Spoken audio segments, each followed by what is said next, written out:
Hello, it's some guy in the woods.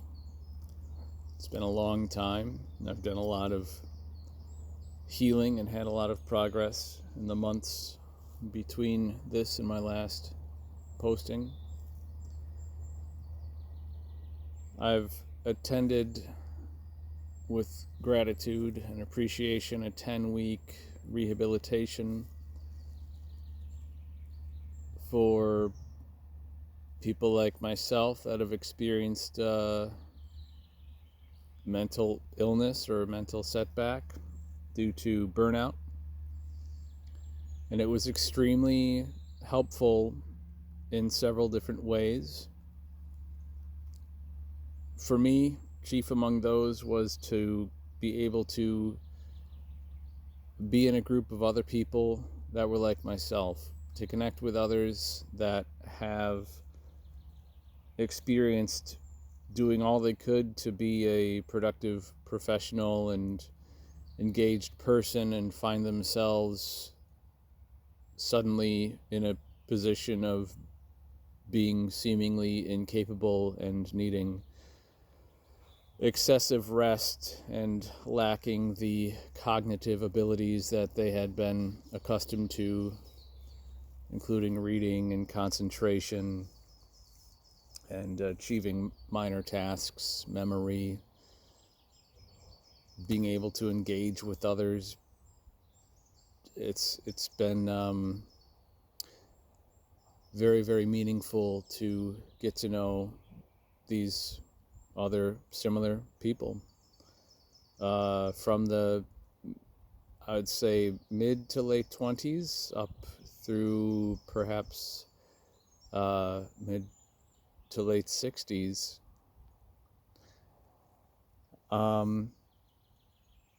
Also, perhaps second to that was being given a more granular and valuable understanding of what's happening at the biological, physiological levels, neurological, central nervous system, the sympathetic nervous system and parasympathetic nervous systems,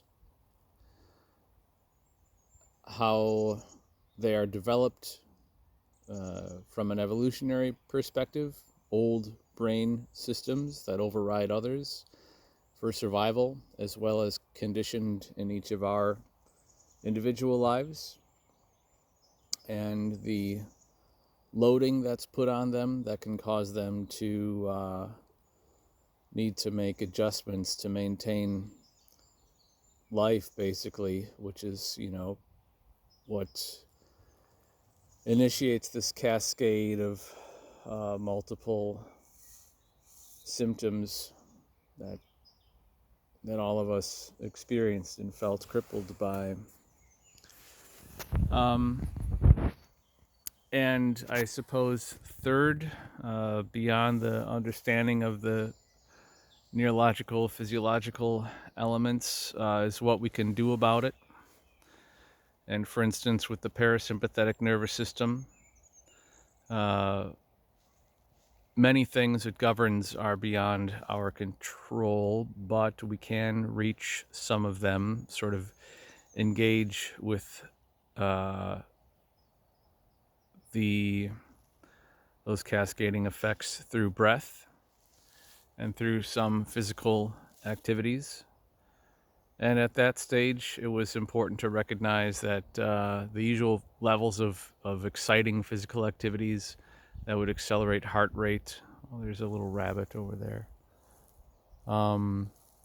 Get the blood flowing. Those things would actually be too much.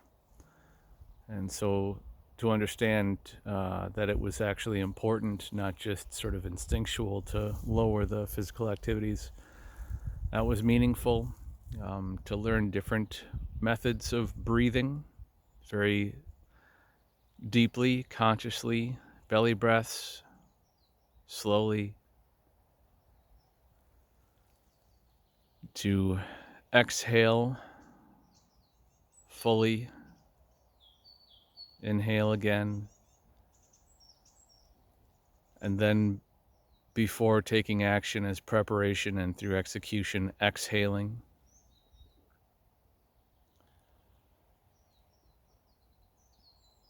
To practice active mindfulness, especially just sitting, just to feel the body. There's a lot of things happening at a neurologic level that may not be so apparent to our thinking mind, but it's happening subtly. Sort of the systems underneath are being gradually recalibrated, refreshed, restored. So those three things were great benefits from the 10-week rehabilitation and have helped me a lot. Time as well and patience. Understanding the process includes recognizing and accepting that this is the situation we're in, and understanding the mechanisms, sort of the chain reaction of being faced with a situation, and then the thoughts that come in, reaction to it, and perhaps the physiological discharge, biochemical discharge, emotional reactions, and then the behaviors that follow. And that's another key place that we can make changes, not just with breath or awareness, but the behavior, and that's sort of a long-term reconditioning. There were two important psychological models that we looked at in depth, repeatedly. The first being cognitive behavioral therapy, which I'd mentioned before and had some awareness of and understanding of. And that's how our life experiences and how we were able to understand and cope with them at the time that they occurred sort of set our future understanding of them and associated behavior. And to recognize that, for good or ill, was important, so that we could adjust accordingly to sort of rectify them to something more healthy and appropriate. And then something called ACT, acceptance commitment therapy. It's accepting the situation that you're in, recognizing that there are multiple behaviors that could be associated with that condition, and then to sort of be able to see where those behaviors lie on a continuum of healthy choices and to choose a healthier one. Or if you don't choose a healthier one, just to recognize that and accept it, but to be aware of it and gradually choose increasingly more healthy, helpful behaviors associated with conditions that you need to recognize and accept. So those two things, in terms of psychological models, were also an essential part of the rehab teaching and very helpful. Since then, we've marvelously, in some ways, for me, not to be ignorant, but perhaps at least a little selfish, the whole world has now come to a stop, and it, from my individual selfish perspective, seems like has joined me in staying home and being quiet and having to disidentify with the things that we would do for work, to find other facets of meaning and being. And though that comes with a lot of difficulty, and certainly not to mention the sadness and pain of the suffering or death that has accompanied the coronavirus pandemic, but that there's silver linings and gifts that come with this new experience and this opportunity to be quiet and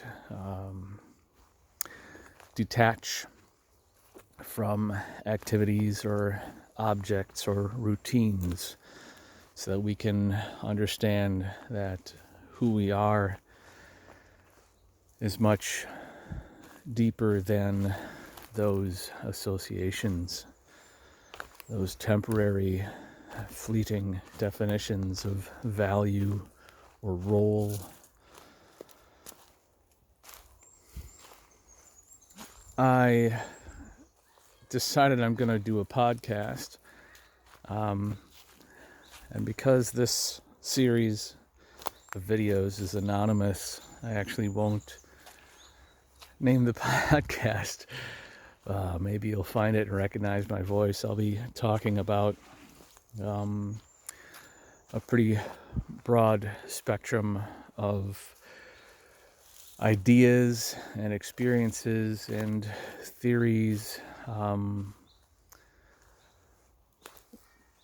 but not just to sort of intellectually pontificate, but rather to reflect and share direct experiences, because I think that's where the real meat of life is. And in sharing that, especially today with the technology that we have to enable us to do so much more broadly and directly, sharing those direct experiences.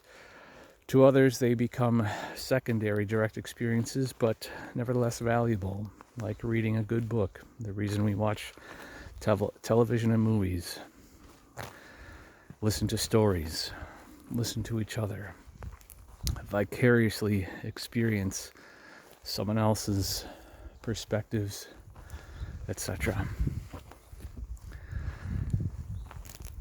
So I look forward to doing that, and I am in a program to begin a work trial again, with some conditions on it that would recognize I'm sick and recovering, and if something does overwhelm me, it won't be like a great failure in my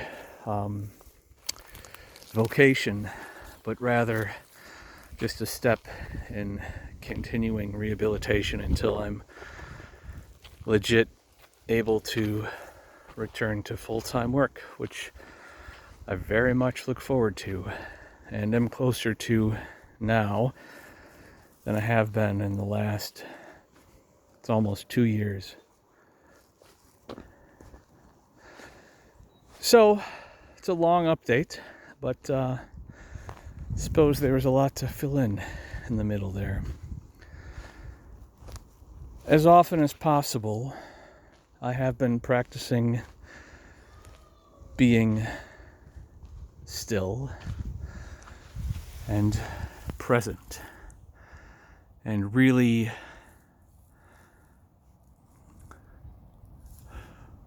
witnessing the presence and being willing to detach from attachments, associations, to uncouple my self as a being, as a energy of consciousness, from all of those components, elements, be they ideas of identity or at the very physical level, atoms and molecules, to be willing to detach from them, to surrender to the emptiness within, between, not a negative emptiness, but an emptiness of non-form. And that's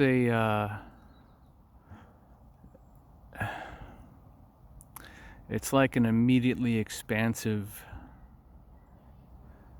experience. It's intense and it's a bit tricky, and as it occurs can feel extraordinarily overwhelming or unwhelming. I know that's not a word, but overwhelming begs the question of what whelming is. Anyways, this practice of being still and letting go of attachment to everything, corporeal or non-corporeal, has become an important part of my surrender to what is and recognition of what is not, to an indivisible disidentification with form or idea. And in that is some acceptance of just simply existing, and things tend to relax tremendously around that experience. So, whenever this is, whoever you are, a very genuine love to you. There's a lot of great mystery in the world to discover if we allow ourselves to surrender to witnessing it. And it lives within everything. It pervades the universe, and it's only a mystery because we don't understand it or hadn't become familiar with it yet. So maybe that's a problematic word. But I suppose it's a mystery until it's discovered and experienced more directly and gradually better understood or accepted. So whatever it is, this life force which pervades all, perhaps, is the isness and the spaces between the things. It's in trees, air, ducks, dogs, beautiful human beings, food, water, sound. And you are a part of that. You're not somehow a distinct being away from it. That is the indivisible, disidentified beingness. And there's comfort there, and salvation, and shared love of the experience of being. And it's accessible, it's available.